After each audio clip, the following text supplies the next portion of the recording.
बड़ी खबर इस वक्त की मैनपुरी से आ रही है। सपा सांसद डिंपल यादव का कुंभ मेले को लेकर बयान बहुत लोगों के माध्यम से सुनने में आया है। कुंभ मेले की तैयारी सही ढंग से नहीं हो पाई। कुंभ में लगे पोस्टर बटोगे तो कटोगे पर बोली डिंपल यादव। भारतीय जनता पार्टी का खाली एक एजेंडा है। बीजेपी धर्म के नाम पर सिर्फ वोट बटोर रही है। यूपी में क्या युवाओं के पास रोजगार है?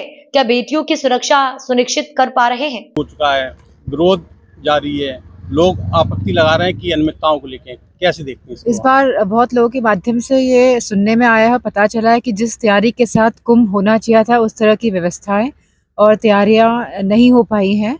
और मैं समझती हूँ बड़े खेद की बात है, क्योंकि उत्तर प्रदेश एक बहुत बड़ा प्रदेश होने के साथ साथ हमें पूरी उम्मीद थी, क्योंकि भारतीय जनता पार्टी की सरकार है, तो ये जो समाजवादी पार्टी की व्यवस्था जब महाकुंभ हुआ था, जो समाजवादी की सरकार थी, तो उससे बेहतर व्यवस्थाएं कर पाएगी ये सरकार।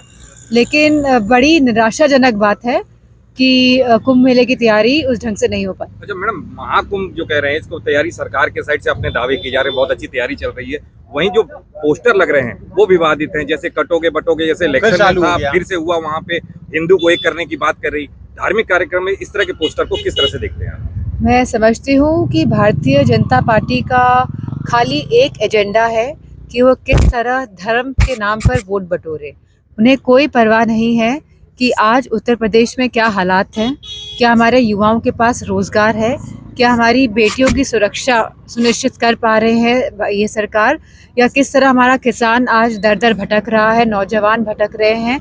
तो मैं समझती हूँ कि अब हमको समझ लेना चाहिए कि ये सरकार जनता के लिए कुछ नहीं करने वाली है और इसी तरह के हथकंडे अपनाते हुए ये वोट बटोरने का कार्य करेगी। सपा सुप्रीमो ने एक ट्वीट किया है कि महाकुंभ में 21 पुल होने चाहिए थे और 9 पुल, पाटून पुल 9 बनाए हैं और बाकी 9 तो 11 हो गए हैं। क्योंकि राष्ट्र अखिलेश यादव जी मुख्यमंत्री जी थे जब महाकुंभ हुआ था, और जो तैयारियां की गई थी उस समय और जिस पद पे वो थे, तो वो पूरी उनको इस बात का एक्सपीरियंस है कि किस तरह से तैयारियां होती हैं। जिस पुलों की बात हो रही है, कितने पुल की रिक्वायरमेंट होती है, क्योंकि पूरे देश से लोग आते हैं महाकुंभ में, इलाहाबाद में आते हैं, इस कुंभ में आते हैं गंगा के दर्शन लेने के लिए, गंगा में डुबकी लगाने के लिए।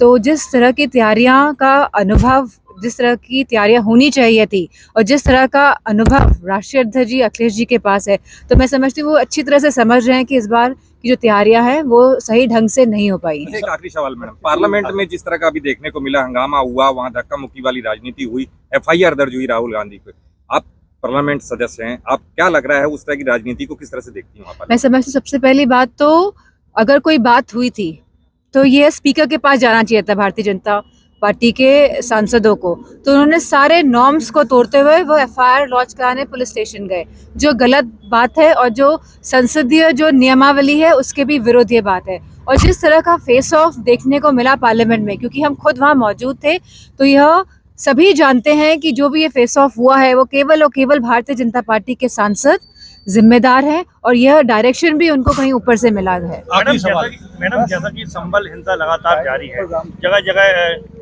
खोदी जा रही है JCB से मशीनें, मंदिर की बात कही जा रही है कि इस मस्जिद में मंदिर है, क्या लगता है कि इलेक्शन को ये सरकार, क्योंकि जो चुनाव हुए हैं अभी लोकसभा के, कहीं ना कहीं भारतीय जनता पार्टी को इसके रिजल्ट से क्षति पहुंची है, और ये सरकार समझ गई है, भारतीय जनता पार्टी के लोग समझ गए हैं कि अब वोट बटोरने की राजनीति धर्म का मुद्दा बना के करेंगे तो वोट मिलेंगे। लेकिन आज परिस्थितियां बिल्कुल विपरीत हैं। आज हम सब जानते हैं कि किस तरह आज सभी वर्ग के लोग और सभी जाति के और धर्म के लोग आज निराश हैं, हताश हैं, और कोई उन्हें आशा की किरण आज नजर नहीं आ रही है।